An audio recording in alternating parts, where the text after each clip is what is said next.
Hi friends, welcome to the channel. Hit the like and subscribe, and don't forget to comment with an emoji just for the sake of engagement. Chapter 35. As Syria returned to the castle along with the knights, she was shocked and wondered what had happened to the garden in a few days. Abigail whispered that it appeared as though the castle had been plundered, but Syria quickly questioned what kind of thief would dare do such a thing to the house of Burke, of all places.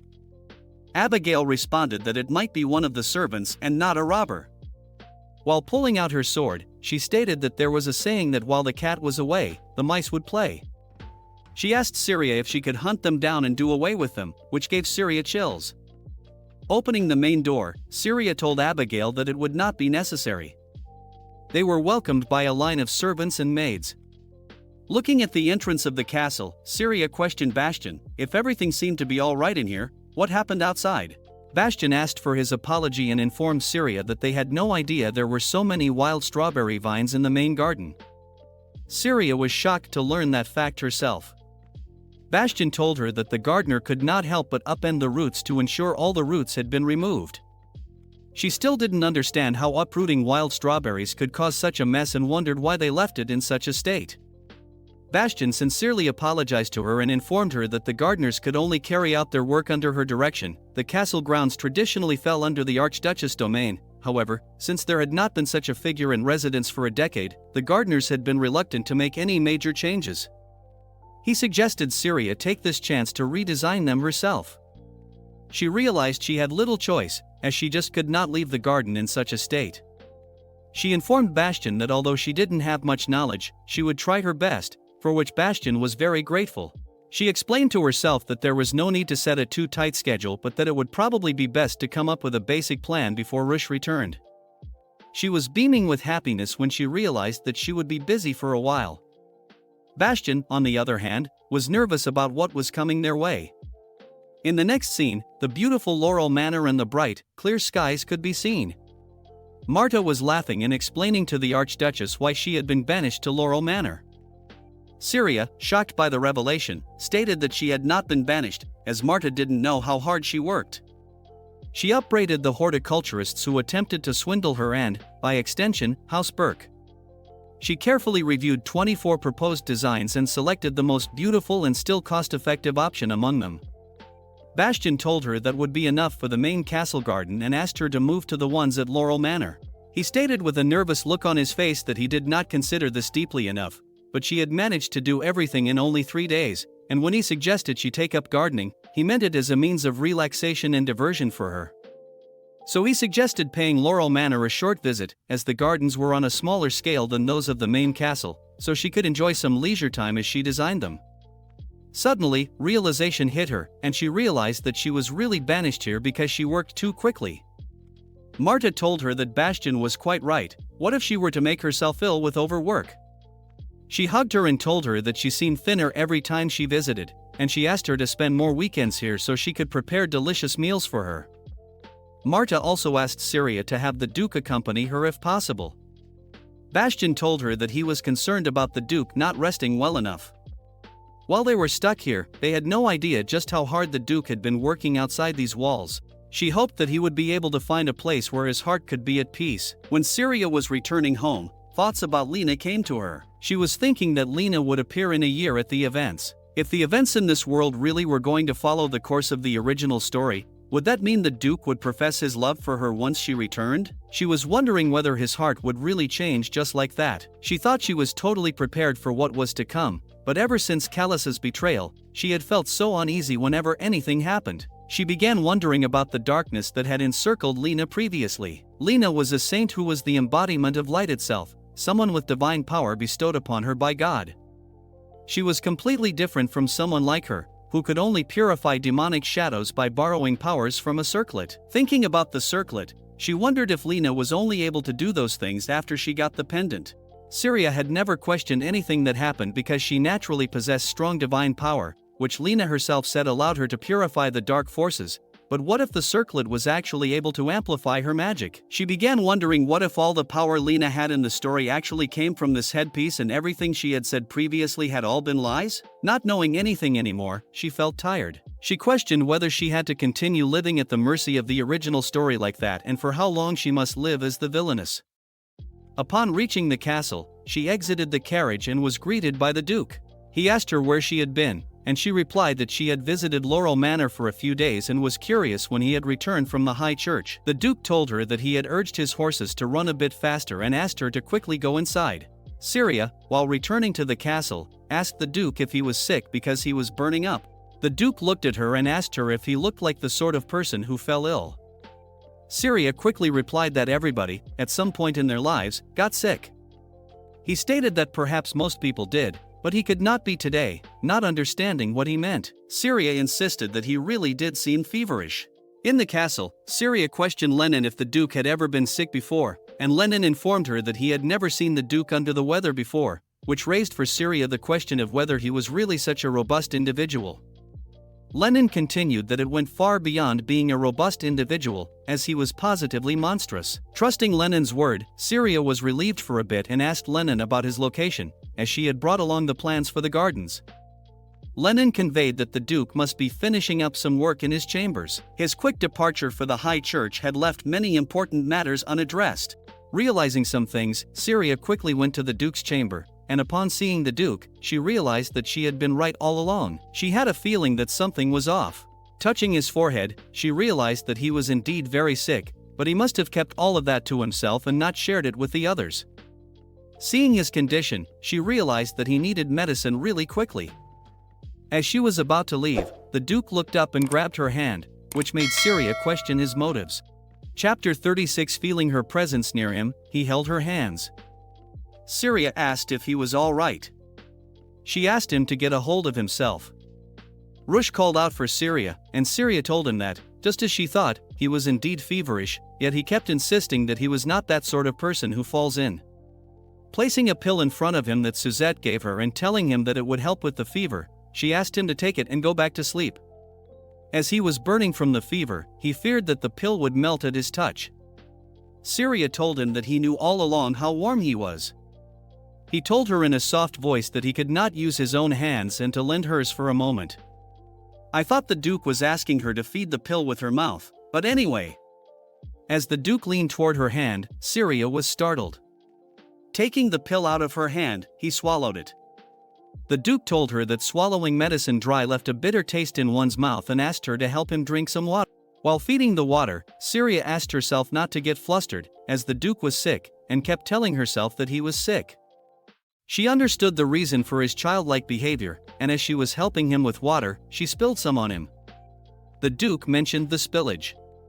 Syria quickly turned around and told him not to complain, as not everyone received Stern's care.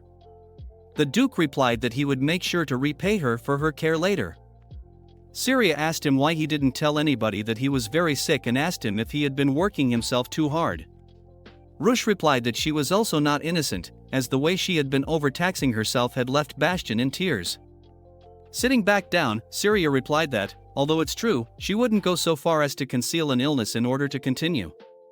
Also, the changes to the garden would be made slowly from now on, as work could not begin until spring anyway. Because the ground froze in the winter, in the meantime, everything would have to be cleared away. She also asked the Duke whether he knew that there was a large hole in the middle of the garden. Interrupting Syria, the Duke asked her if he appeared to be pitiful enough that she felt compelled to keep his company like that. Squeezing both her hands, she said that when a person was ill, they could feel utterly lonely, hence, she was spending the time with him. The Duke questioned if she was speaking from experience and asked if the Keladins treated her that poorly. She quickly responded that it was rather her who treated them poorly. Duke mentioned that he had already sent envoys requesting the approval of their marriage after the year-end festivities, but they had continually delayed making any reply. Syria's answer was that they clearly didn't wish to acknowledge their marriage. The Duke mentioned Callus, as he understood that they granted him permission to marry her immediately, hiding her face. Syria replied that if Callus had been a duke instead of a marquis, they would have found a number of excuses to delay granting him permission as well. She stated that those people felt that marrying a marquis was more than what she deserved, and they would never absolutely admit that she had become an archduke's wife. The Duke, stopping her mid-sentence, asked her not to continue speaking about her family. Holding her hands with his palm, he asked her to forget about that business with her family because it's not like he required a response from them. He dispatched the envoys to meet with them, remembering how Callus taunted him and blamed him for everything. He stated that it was a minor slip of the tongue and nothing more, and he asked her not to be concerned as he was merely following convention. Syria was relieved upon hearing the reason. The Duke asked her if she was free tomorrow or the day after. Upon wanting to know the reason, the Duke told her that there was a place that he would like to visit with her. The place was the lake that she was charged with inspecting. She typically went to the northern side, but it was actually quite beautiful when viewed from the southeast.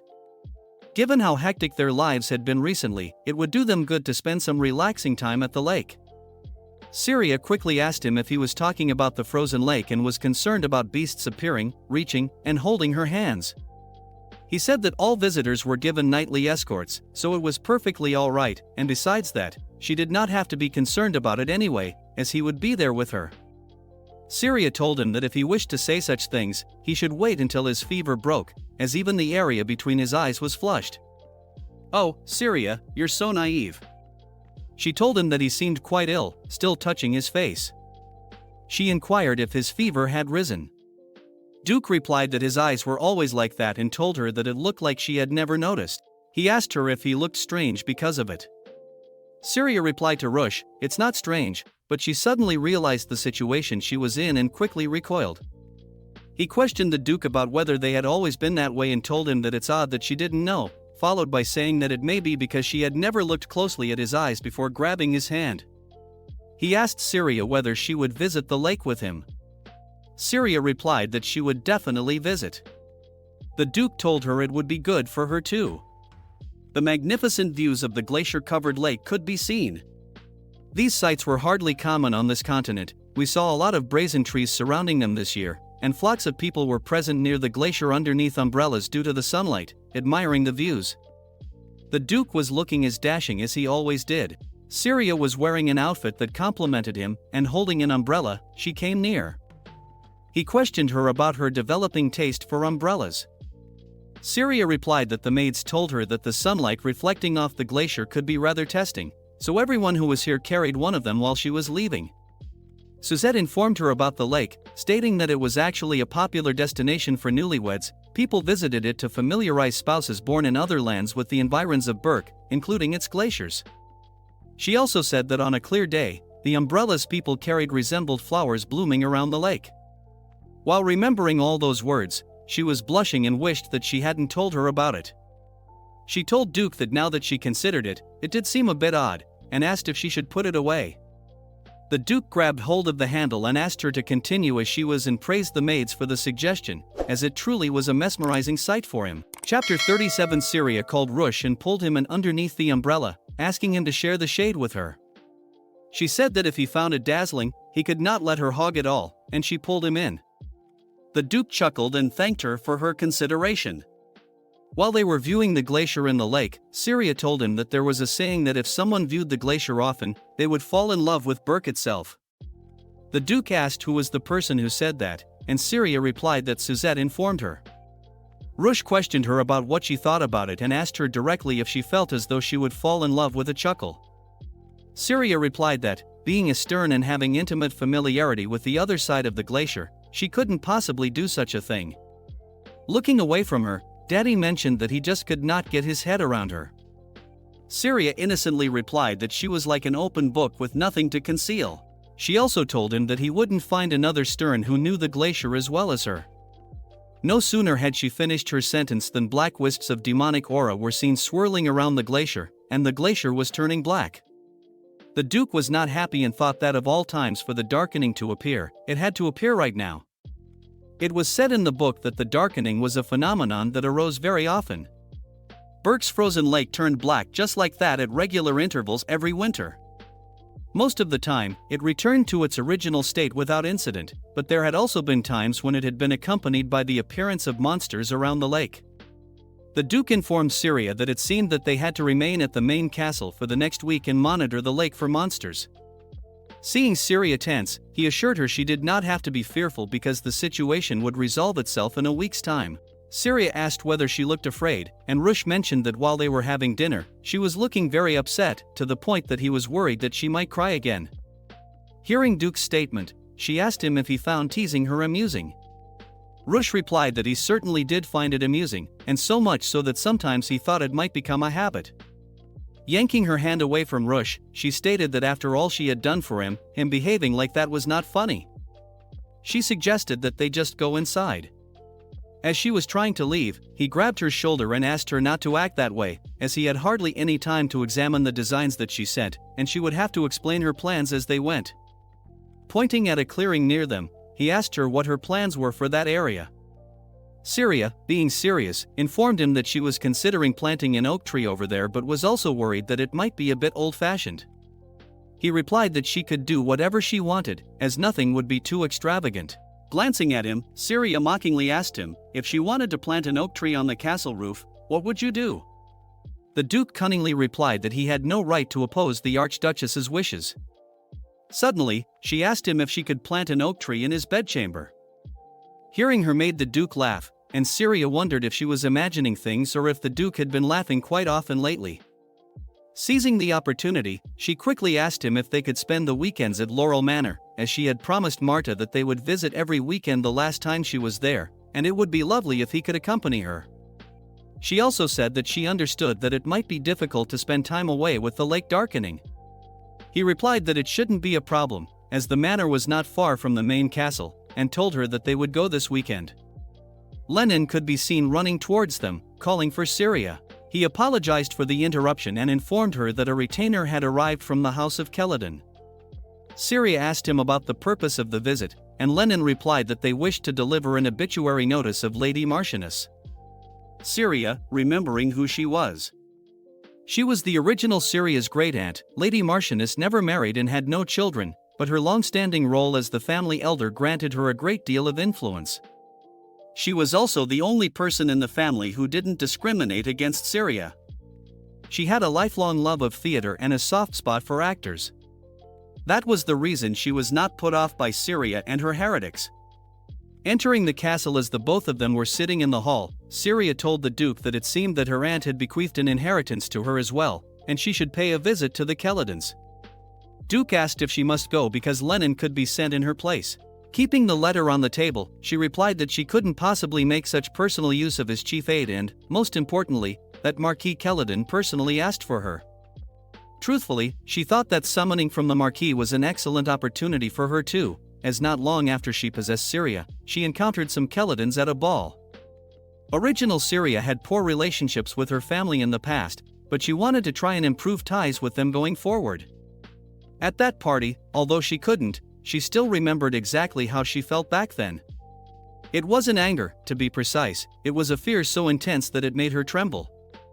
At that moment, she was incapable of controlling her emotions, as if she had truly become Syria herself.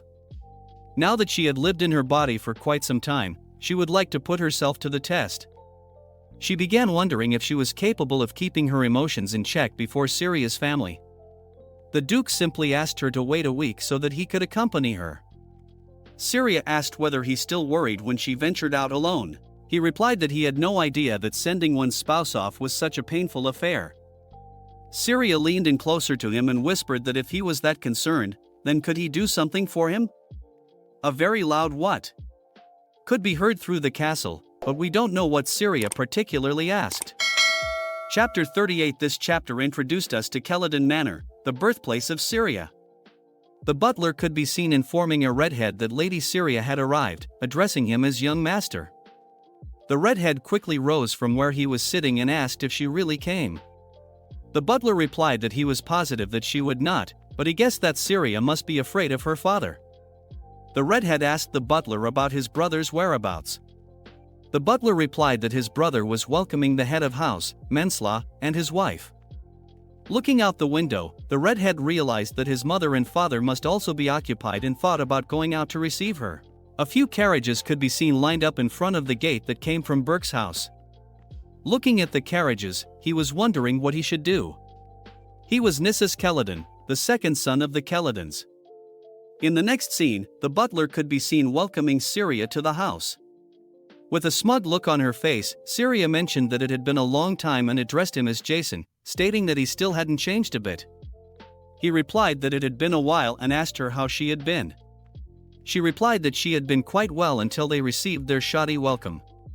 With fierce power and authority in her voice, she stated that her surname may have been Keladin once, but now she came here as the Archduchess of Berk, yet she was made to enter through the side gate and not the main entrance used by guests. What's worse was that she found herself greeted not by a family member but by a butler. She questioned him about whether she looked like a courier delivering mail to them. The butler, stressed, answered that it's not what she thought. Pointing her finger, she told him that she would not repeat herself and asked him to go and announce her arrival again. She told him to inform the family that Archduchess Berk had arrived. Calling Abigail, she asked if she thought this was blatant disrespect towards them. Abigail countered by asking if she should break down the main gate. Syria asked her not to do such things because, at the end, she would have to recompense them, and she didn't wish to spend a single coin on her family. Hearing her talk about money, Abigail pulled out her sword and reassured her that she would slit the throats of anybody who asked her for money. LOL. Syria told her that it was okay, and she would ask her if she ever required such things later. A black-haired guy could be seen coming down along with the butler and approaching Syria. He was the eldest son of Marquis Keladin, and he was yet another blood relative who despised her. Cassius asked Syria what she was playing at and how long she intended to drag out her childish nonsense. Syria replied that he should watch his words, as she was no longer Syria Keladin. She asked him to refer to her as Your Grace, which made her brother laugh at her, and he responded by asking if he should get down on his knees to welcome the noble personage who had decided to grace them with her presence. Syria taunted him by saying that his knees were of no use to her, and if he was here to greet her, then he should do it properly, as all the knights behind her were watching, and it wouldn't be good hearing about their family's troubles in front of these representatives of House Berk. He looked at all the knights and told her that he had heard that she was gravely injured, and it seemed that the injury had changed her in more than one way. He gave her his hand and asked her to take it as she was being welcomed. Syria kept reminding herself that she was different now and that she was not the original Syria, so there was no reason for her to be scared. As they entered the main hall, the butler, along with a few maids, could be seen welcoming them. The butler told her that the best guest room in the annex had been prepared for her. Syria quickly told him to give the guest room to her knight escort and told him that her name was Ser Abigail Orion. The butler asked why she wanted the knight there and asked her if she wouldn't be using it herself. Getting irritated, Syria told him, why would she use a guest room when her own chambers were still present? He promptly replied that her chambers had yet to be fully cleaned. Looking back at those maids, she asked the butler to have them finish the tidying up. When the butler didn't, the conditions of her bed chambers were revealed. They were in shambles, and anybody could see that the servants had a hand in this. She was thankful that she entered her chambers alone, as she would have been humiliated in front of her knights. Right then, her elder brother entered her room, and judging from his expression, she understood that he also didn't know about this. She wondered how long they left this room unattended. Mocking her brother, she mentioned that in Berk Castle, even the coach used better chambers than what she's been presented with. Feeling humiliated, her brother quickly ordered Jason to have the servants clean the place and also to catch all the thieves that were among them as soon as the funeral was over. The thieves were to be thrown out of the palace. Shaking with nervousness, the butler replied that he would follow the orders. Someone called Syria's name, and upon looking, she saw that Elliot was entering her bedchamber. She quickly asked what he was doing here, and Elliot replied that he needed to inspect the chambers that she would be using with his own eyes, so he asked a butler to bring him there, and having no other option to avoid, she presented the room and told him that this was where she was supposed to stay. Looking at the condition of the room, Elliot was very worried, but she quickly dismissed his concern, saying that she was used to this sort of treatment and it didn't hurt her anymore. In fact, her treatment at House Berk was what she needed time to get used to. Everyone else had always treated her this way, so she was quite accustomed to it by now. With sincerity, Elliot told her that he, for one, was truly grateful that she chose Berk over other places and was very certain that others felt the same way. He told Syria to wrap up her business with the inheritance as quickly as possible and return to Castle Berk, where everyone was waiting for her. Syria gently smiled at him, thanked him, and told him now she would do just that. Chapter 39. Syria, her brothers, and the whole family were sitting at dinner when a blonde lady remarked that even though news of Lady Marchioness's passing was sent out so abruptly, she was still amazed that so many people had arrived, clearly taking a jab at Syria. She also said that although her ladyship's renown was a factor for sure, she was certain that the popularity of Lady Keladin played no small part in it. Lady Keladin smiled and praised her because she said the most lovely things. She often reflected on how fortunate she was to have Gur as Cassius's intended. Lady Mensla thanked her, stating that Lady Kelladon was too kind. Addressing everyone at the table, Lady Kelladon conveyed that, according to the lady's wish that her funeral not be unduly gloomy, she put great care and deliberation into the invitations. Glancing at Syria, she stated that it's because of that there were many welcome additions to this table. Mocking Syria, she asked her if what she was saying was true or not. Syria, on the other hand, looked tired and drained. She had heard the noble houses of the West were the quintessential Jeruian aristocrats. They were all pretty smiles on the front while holding daggers under the table. She wondered how someone as obstinate as Syria came from this place. Lady Mensla stated that Syria came down to dine much earlier than she had anticipated. Given the way she treated Cassius like a servant outside the mansion earlier, she thought Syria would be the last person to arrive at dinner. According to her, she liked to relish the attention. Syria was irritated by her rude behavior. Lady Mensla in the story was married to Cassius. They may have appeared to be a devoted couple now, but both Cassius and Nissus developed hopeless attachments to Lena later in the story. Wow, she did not leave anyone. When Cassius discovered that Lady Mensla had secretly been tormenting her, he broke off the engagement. Syria intended to be kind to her, but if she insisted on goading her, she may have changed her mind. Syria sternly replied that she didn't believe that there was a need for her to seek attention, as everyone present was already aware of her status as the daughter of this house and the Archduchess of Berk, and she trusted that no one here was foolish enough to require childish displays from her in order to know who she was. Yes, girl, tell them. Lady Mensla flinched at her words and was about to reply when Lady Kelladon asked Syria to please indulge Lady Mensla, as she would soon be joining her family. She asked Syria if the Archduchess was indifferent to the affairs of House Kelladon.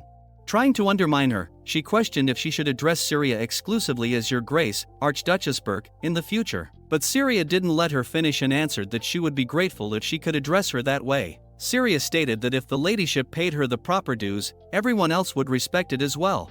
This recollection made Lady Kelladon twitch, and with anger, she stated that Syria had truly changed a lot. In the next scene, we met Marquis Kelladon. This was the first time Syria had met him after possessing her body. He told her that he had heard Syria make a quiet scene, demanding that Jason open the main gate for her. He asked her if she couldn't have taken into consideration the strain the butler was under due to the recent departure in the family before insisting he follow baseless protocols. Syria replied that she could have done that if she still were Syria Kelladon, but now she was the Archduchess of Berk, so as long as she traveled in the Berk's coach with the Archduchy's Knight Commander as her escort, she did not wish to see any mistreatment of the Berk name. And most importantly, she did not want this affair to become a source of animosity between both houses. His reaction was similar to his wife's. Sipping his drink, he asked Syria about the rumors that spread about her collapse during the marriage ceremony and asked her if they were true.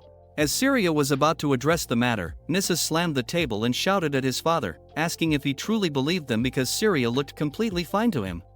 Standing up, he shouted that he had already informed him that the rumors were completely fabricated and that there was no need to confirm anything. Upon hearing the word confirm, Syria realized that her family had already received word that she was at death's door and realized that she was invited just to confirm the truth. And Nissus had already made up his mind that it was all a lie. Not being able to take all the drama that was going on around her, she questioned her father if they already knew everything and asked him why he never sent a single letter to Berk. She asked him if he had any idea how awkward it was for her, as she was once a daughter of this house.